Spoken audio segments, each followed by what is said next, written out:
So today I'm going to do something a little bit different. I don't normally teach you guys in depth about things that I follow. I usually will just give you enough information for you to go study something, for you to go learn something, for you to come to your own revelations about things, your own awareness. But today I want to give you guys a little bit different, something a little bit different. I want you to be able to strike out a little bit harder. I want you to get a little deeper today. And we're going to talk about your personal sovereignty.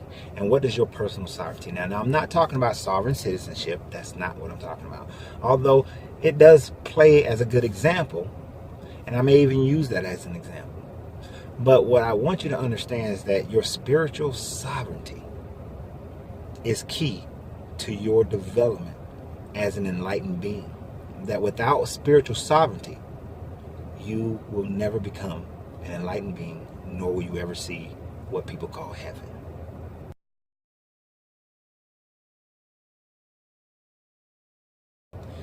So what's up, everybody? How you doing? This is your coach Renz. I want to thank you for joining me. Today we're going to talk about spirituality and the 360 degrees of life. Spirituality is one of the subject matters that we talk about here. If you're finding me for the first time, click on the bell icon, click on the subscribe button. I would love to reach 5,000 subscribers before the end of this month. So that'd be awesome.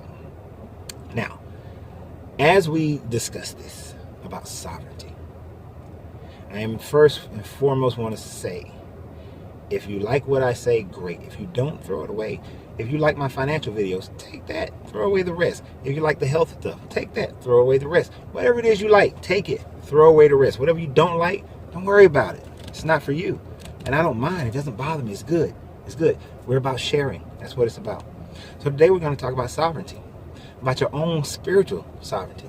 Now, like I said, would normally just give you guys concepts. We may talk about the Tao. I'll break it down. We may talk about excerpts from the Bible, Christian Bible, the Hebrew Bible, the Quran, and break it down. The Buddhist Vedics, we break it down. And then I let you guys, hey, go think about it for yourself. But even in this, think about it for yourself. We break down different philosophies. The Tao, think about it for yourself. The trivium. But let's do that. In this one, we're going to think about the trivium in getting our grammar, logic, and rhetoric, our facts, or understanding, and in wisdom that we put into place. So we're talking about sovereignty. What is sovereignty? What is sovereignty? Matter of fact, let's grab it. Let's look it up real quick. What is sovereignty? What does sovereignty mean? Right? Most people will understand that sovereignty, or to be sovereign, means that you are the supreme ruler, right? That you possess supreme and ultimate power. It means that you decide, and only you can decide your life. That you are unrestricted. That you are boundless. You are infinite. That you are ultimate. You are total. You are unconditionally in charge of your life. In charge of your spirit. In charge of whatever you want to call it. Your ka. Whatever you want to call it. You're in charge. It's all up to you. The problem is that most people don't have the awareness of that. We don't have the awareness. And I want to begin you on a journey of finding your awareness, of knowing thyself. Know yourself. In order to gain sovereignty over how you function in this portion of the universe, this physical existence. And if you gain power over this physical existence, then you can gain power over your spiritual existence. You can gain power over whatever comes next. Let me go ahead and say right off the bat, don't ask me what comes next. Hell, I don't know. I haven't been there. I can hypothesize. I can estimate based on the information that's been provided. But can anyone, beyond a shadow of doubt, say that they are going to a heaven that is based on the Christian Bible, the Quran, the Vedics, the Torah? No. No one can claim that. They claim their literature says so, or says what it is, but there are discrepancies even within their literature. And quite frankly, I wouldn't want to go to any of their heavens. It sounds rather boring, personally. And of course, I'm not even going to discuss hell, because there is absolutely no way I believe in hell. Hell does not exist. Hell is a state of mind. What I will say is this. If you believe enough in hell, in this third dimensional form, and if you go to a spiritual form, another conscious level of understanding, you will be in hell, because that is your expectation, is that you weren't worthy enough, you're going to hell. And maybe you'll create a character that visits you in your dream state that says that you're going to go to heaven, and then your dream state takes you to heaven. I don't know. So the problem with not having sovereignty, the first problem with not knowing yourself, is that you look for everything outside yourself. You're searching outside yourself, trying to find God, trying to find heaven, trying to find peace, trying to find wealth, trying to find abundance, trying to find everything in life that will bring you happiness and joy and peace and elation. You're looking outside yourself. You're looking for God to make things visible. You're looking for God to manifest this. You're looking for God to manifest that. You're looking for God to bring your husband, God to bring your wife. You're saying, God, please protect my children. God, please protect my house. God, please, Jesus, take the wheel. Allah, please give us strength and power over our enemies. People have prayed to their gods for strength over their enemies for eons. And yet the ones who won are the ones who have the better armies, the better generals, the better terrain, the better technology. Those are the ones who won. And so are you saying that your God, that the God of the Europeans who conquered the less technologically advanced Africans is stronger than the African God? Or was the technology better? Are you saying that when at the Battle of the Alamo, that the Mexican army, that the God of the Mexican army was more? Oh, wait, that was the same God. Sorry. Wow. So whose version of God? Was the Mexican God at that moment stronger than the white Christian God of those who fought at the Alamo? Or was it the sheer numbers and technology that caused those at the Alamo to die? We put a lot on something outside of ourselves instead of looking inside ourselves. Instead of saying, you know what? What is the creator? Let's define it. Is it the Bible's creator? Is it the Hebrew creator? Is it the Arab creator? Is it the Vedic creator? Is it the Hindu creator? Is it the Buddhist creator? Are we all on a flat earth? Are we all on the back of a tortoise shell? Are we all in the matrix? Was there a big bang and we just exist and we go into oblivion? Who is this creator, this it? Is it male or female? Or is it androgynous? Or is it just an it? Is it a creative mind that just created things out of thought? And we all exist in the mind of the creator, of this being, this entity, this it. Does it have a corporal body? Does it walk through the cool of the day? Did it come down and speak to Abraham? Where is the body? Is there a body? How does it speak? People of all religions claim that they speak with God and have a relationship with God, and God told them this and God told them that my book is inspired by God and your book is not. And they're over here saying my book is inspired by God and your book is not. So is God speaking in the mind of a person? Or is God an amoral character, an amoral brain that just created? And it created all things in nature. And everything in the universe has a fit. Everything in the universe works well with each other. Everything in the universe is controlled by its environment. The wind is controlled by its environment. The sun is controlled by its environment. The lion is controlled by its environment. The dolphin, the pelican, everything on the planet is controlled by its environment except one entity. And that's right, that's you. You're not controlled by your environment unless you allow yourself to be controlled by your environment. So, is God this puppeteer that's moving you about? No. God is it, universe, the programmer, the unlimited resource of information and mind. That's it. It doesn't have a body. It doesn't favor one group over the other. It doesn't say that this God is not a racist God that says that the black people are right or the white people are right or the Asian people are right or that they are my favorite children. It is just, it exists. It just does. It just acts. It just have an abundance of knowledge and resources and information for you to download. and make it a part of you. Because if you believe that you were created in the image of this creator, as far as being the only other creature that can bend its environment to fit it, you have to think about it. A God that created the universe must be outside of that universe. It must have powers outside of that universe. Powers that can control how the universe functions. Otherwise, if it's controlled by other forces within the universe, then that is not God, because that God has a power that supersedes it. So that can't be God. So God has to be able to bend the universe to his will. And if we are made in the image of that God, then we must have the ability to bend our environment to fit us. Much like if you've talked to me about where we should live on the planet, I'll tell you, naturally, if we had to conform to our environment, then naturally we should only live in the tropics. We should only live in the tropics.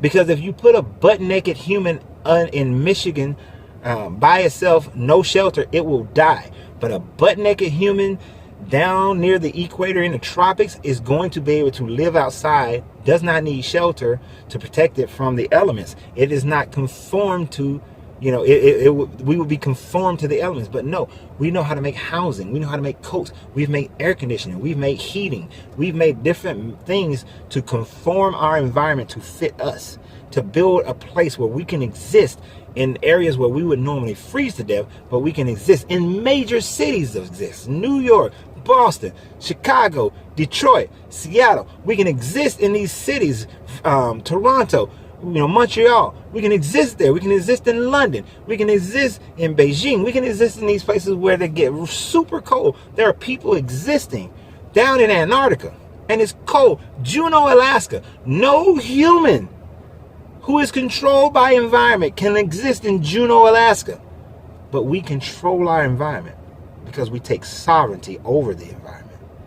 Some of you, if you're Christian, you're going to say that, yes, God gave man power over the earth, but then later on he gave power to the devil over the earth. So I don't know who got power over the earth. But what I am saying is that if we're made in the image of this divine mind, because we have the mind to create, we can say, ooh, I want to build this. And it can just be something in our head, just an image in our head, or a concept in our head, and just a thought. And then all of a sudden, over time, over work, we create it.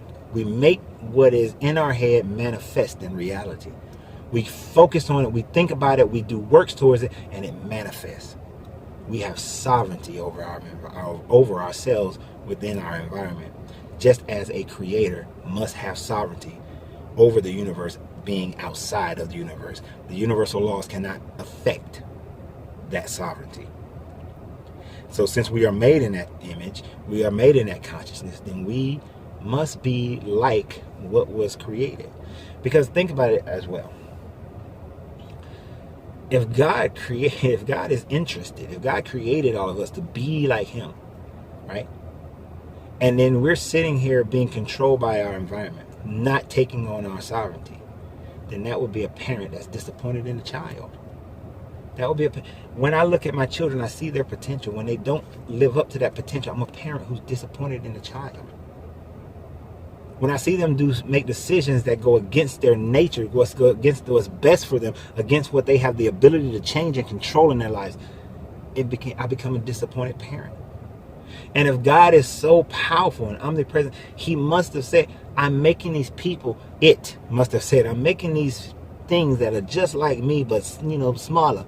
I'm making them, and they have the ability to do wonderful things and do amazing things. And I'm going to give them that ability to do that, to make and do and be. I'm going to give them the free will.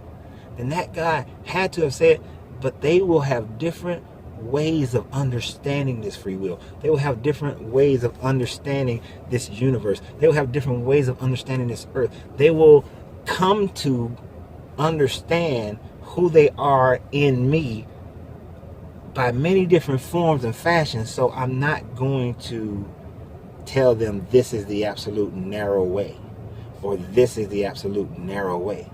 I'm going to give them a breadth of ways that they can get to me, that they must find individually within themselves in order to get to where they can potentially be. Because I'm going to give them that, because I'm an amoral God that's not so much focused on punishing and causing weather to destroy them. So basically, if God dwells inside everyone and everything, this is why I said the rock will scream out its awareness of God by just being a rock. The lion doesn't have a choice. The lion just lions. When it's hungry, it goes and eats. It hunts down the antelope and it eats the antelope. Now, we don't hunt down other humans and eat them. But when we want to eat, we search out for food. But we have the ability to create food, to plant seeds, to farm, to raise animals, and then use them as meat. I don't eat meat, but we have the ability to do that. We have the ability to make our food for whenever we want to have it. We even have the ability to make synthetic food out of plant plastics and things like that. It's not good for you, but we have the ability to do so. The lion can't do that. The lion can't make an antelope steak. It can't do it. It can't make a water buffalo souffle. It can't just make it out of other material that's around it. It can't. The lion doesn't put fences up and keep the water buffalo in the fence in the area and say, well, I'm eating you today, and then in 2 months I'm gonna eat you. Then 2 months later we're gonna eat you. No, it doesn't organize that way. It doesn't think that way. It doesn't have that ability to do that. But we do. We can control our environment. And here's the thing. What makes us godlike is when we do it in such a way that it is in concert with the betterment of everything and everyone around us. Not just ourselves, not just our family, not just our community or our friends, but also when it's the betterment of the earth, of the planet itself. When we're doing that, when we control the things that way. Now, when we conform everything in the negative light from everything around us, when we make it where we are destroying our environment, we are destroying our bodies. Your body was engineered to last about 200 years. Based on most scientists, they say that your body should be able to continue to regenerate itself if in a perfect healthy state for about 200 years, barring any major issues, any major accidents. But we have so many toxins in the air, it depletes that ability. The food doesn't have enough nutrients to provide our cells with the strength to be able to keep going as long. So it diminishes that time as well. We smoke, we drink, we eat dead flesh. We do all these different things that go against our body's ability to prolong itself. And therefore, it ages much faster. 100 years old should be looking like a 50-year-old. But instead, 100-year-old looks like a 200-year-old. Simply because we live in a toxic environment. But we do have the sovereignty to change a lot of those things. Even though I don't agree with Guinness Books of World Records, the oldest person to ever live, according to the Chinese emperors who wrote the man letters congratulating him on his 100th birthday, then congratulating him on his 200th birthday, the man was supposedly 256 years old. He lived in the Chinese mountains. He ate herbs and he knew how to mix the herb. He was an herbalist. He knew how to put things in his body to keep him going, to keep his body regenerating itself. Supposedly had hundreds of kids and all this sort of thing. I don't know the man. He died before I got a chance to meet him. But he developed sovereignty over himself by controlling his environment. So when we control our money, we control our environment better. When we control how we live, we control our environment better. How we breathe, we control our environment better. We start to gain sovereignty over our body, over our environment. Now, cultures have conformed God to fit whatever they desire God to be. Cultures have made God into this tyrant, made God into this lover of just their people and hater of all other people, have made God into this jealous, angry, benevolent being that does the worst thing to people who don't agree with them, who created this place. And according to the Islam, Allah will send you to a hell where your skin is peeled back every day and you're burned all day, and then you go and rest at night and your skin grows back so that tomorrow morning you can go through the same process again. You know, communities have conformed God into these structures, and our minds have agreed with that. Because our minds have agreed with it, we've lost our sovereignty because we just follow along with whatever we were taught. If this is what our culture taught, this is what I believe. If this is what mom and daddy taught, this is what I believe. If this is what grandma and grandpa taught, this is what I believe. It doesn't matter how we got there. It doesn't matter if we came to that belief through the transatlantic slavery. It doesn't matter if we came to that belief through the trans-Sahara slavery. It doesn't matter if we came to that belief through the Roman Inquisitions. It doesn't matter if we came to that belief through Constantine. It doesn't matter if Vespasian conquered the Jewish story. It doesn't matter that the Druids were the Jewish story. It doesn't matter if the Druids were destroyed. It doesn't matter, and we lost the Druid belief. It doesn't matter if the colonialists came over and destroyed the Native American belief. It doesn't matter if the Japanese invaded the Chinese and changed their beliefs. It doesn't matter. We forget those things. We ignore those things. We forget. We have a very short historical memory. We may only think 100 to 200 years in the past. But 100 to 200 years in the past, whatever your religion is right now, was practiced much differently 2, 3, 4, 5, 6, 800 years ago. Most of you will be considered sinners to your religion if you went back 500 years and practiced the way you practice now. All you who claim that you catch the Holy Ghost, 200 years ago, you would have been in sin. They would have said you were possessed by demons if you caught the Holy Ghost. That only priest and the Pope could connect and have the Holy Ghost. But you could not. And so you would have been a sinner, and you would have believed that. You would have believed that. You would have sat in church, and you would have believed that if somebody started saying they felt the Holy Ghost, they would say, no, that you got demons. If you did feel emotion, you would just say you were emotional. That you were caught up, that you're struggling, you're going through some things, and that service made you feel good. Made you feel like, yes, God is doing work. God is helping me through my struggles, helping me through my challenges. You would have just known that it was emotion, but now it's the Holy Ghost. And of course you're going to say that, well, no, they had the Holy Ghost back then. They just didn't know they had the Holy Ghost. And the Pope and the papacy tried to control the people. But now we are free. We are free. And they weren't free back then. But of course, they would say differently of you if they were able to converse with you. So cultures have created labels of God and separated people based on what that God is. And in doing so, you lost your sovereignty. You lost your ability to think for yourself. You lost your ability to feel for yourself. You lost your ability to come to your own wisdom and your own understanding with God. I will give those credit who say that they have a relationship with God. Now, I don't agree with how they say they have a relationship, because everybody can think God spoke to me and said that I should tell you. No, God never spoke to you to tell me nothing. Nothing. If the Creator has something for me, the Creator will talk to me. But the Creator talks to me not through verbal, as y'all say. It says, look at that tree. That tree has no branches that fight amongst themselves. So why do you fight against your fellow man? Why do you fight against your fellow brothers? Why do you fight against the way the earth is made? That tree does nothing, but nothing is left undone. It's just like God does nothing, but leaves nothing undone. The tree doesn't force spring to come by making the leaves bloom in the winter.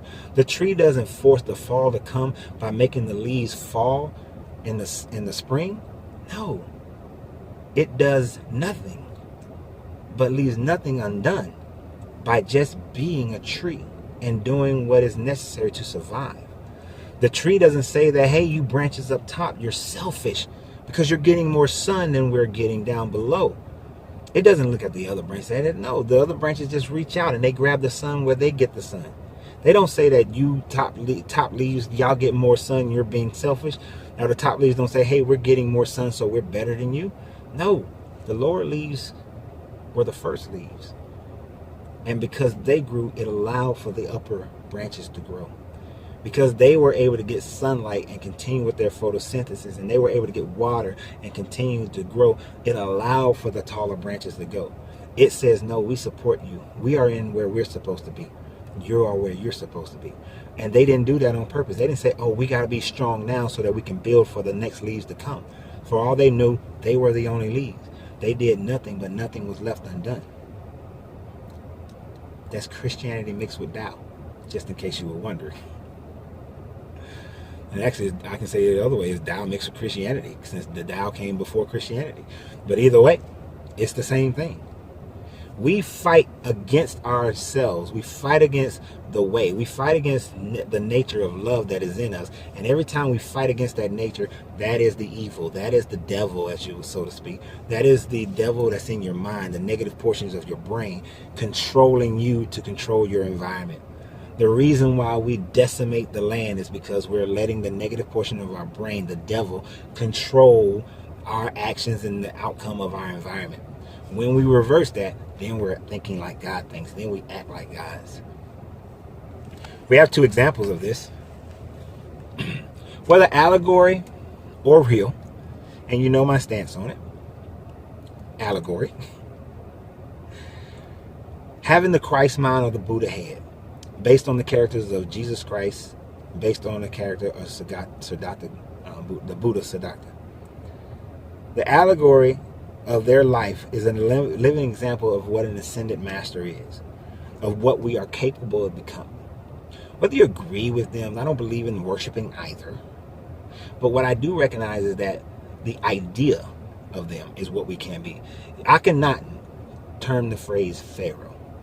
He was the first Pharaoh, which means to what to become, to which you become, what you are looking to become. It's the elevated state of mind.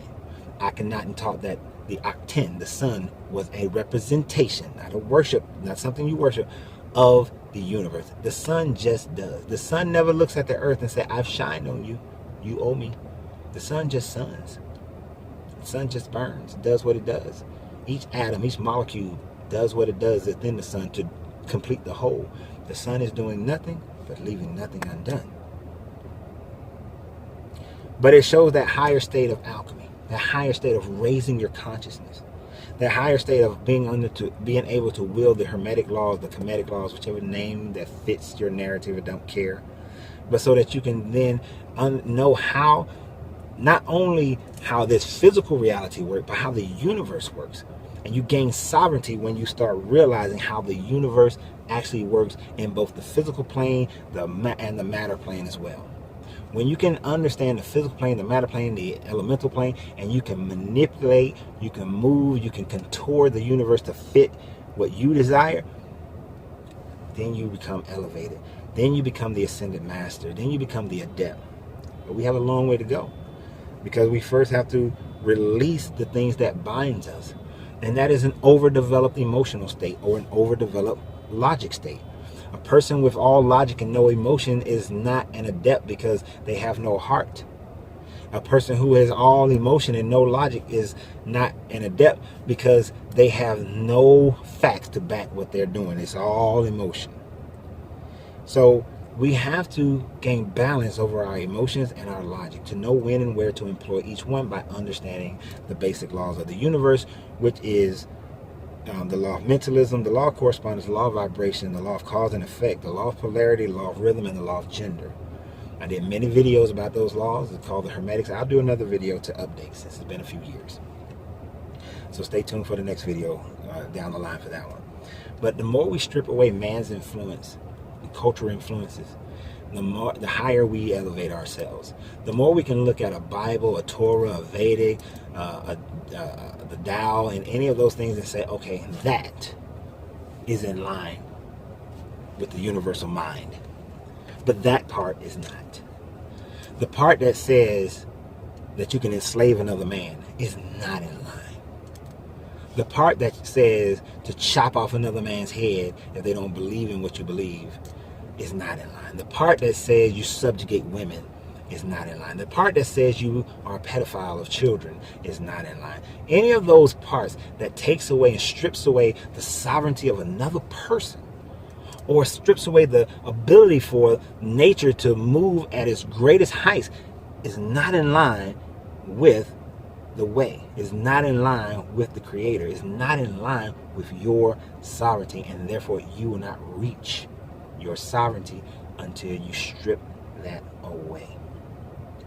You have to go deep within yourself in order to know yourself. Know where you fail. Know where you have iniquities. Know the areas of yourself that are not strong as far as what you believe them to be. They believe they should be. But then understand it is up to you to maneuver through your life in such a way that it allows you to be able to live being your best self, being your greatest version of yourself, being able to outstrip what man has put in you, what man has deemed is who your being is. Man has said that you're black, you're white, you're Asian, you're a man, you're a woman, you're straight, you're gay, you're whatever. You can't sing, you can't sing. Everybody can sing. Everybody can sing. As long as you got a voice and as long as you don't have some kind of abnormality. What may sound good to one person don't sound good to another person. But everybody can sing. You can do the act. Beauty is in the eye of the beholder. Everyone is beautiful to someone. I don't know who, but someone. So stripping away man's labels, the moment you label me, you negate me, brings you to sovereignty. Brings you to sovereignty.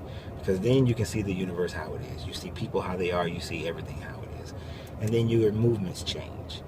And it's a constant. It's a constant. I'm not there yet. I am not there yet. I am still working there. But not egotistically, I know I'm much further along than most people. Much further along than most people. And you can be too. You can be too. First step is to know yourself.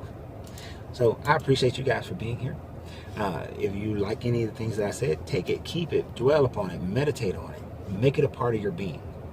If you don't like it, throw it away. It's no big deal. I'm not going to argue with you. It doesn't really matter to me if you agree or don't agree. As I said many times before, I could be the only person standing on the mountain screaming out my truth, but at the end of the day, it's my truth. It doesn't have to be your truth. I don't need you to agree with me in order for it to be my truth. And I will do a video about truth in a little while. So y'all have a great day. Continue to support the channel either through purchasing popcorn from Uncle Ren's Popcorn, urpopcorn.com, or if you want to develop your personal development as far as physical, mental, financial, join my coaching programs at coachrenz.com. Y'all have a great day. And remember, you got to free yourself to be yourself because your greatness is not negotiable.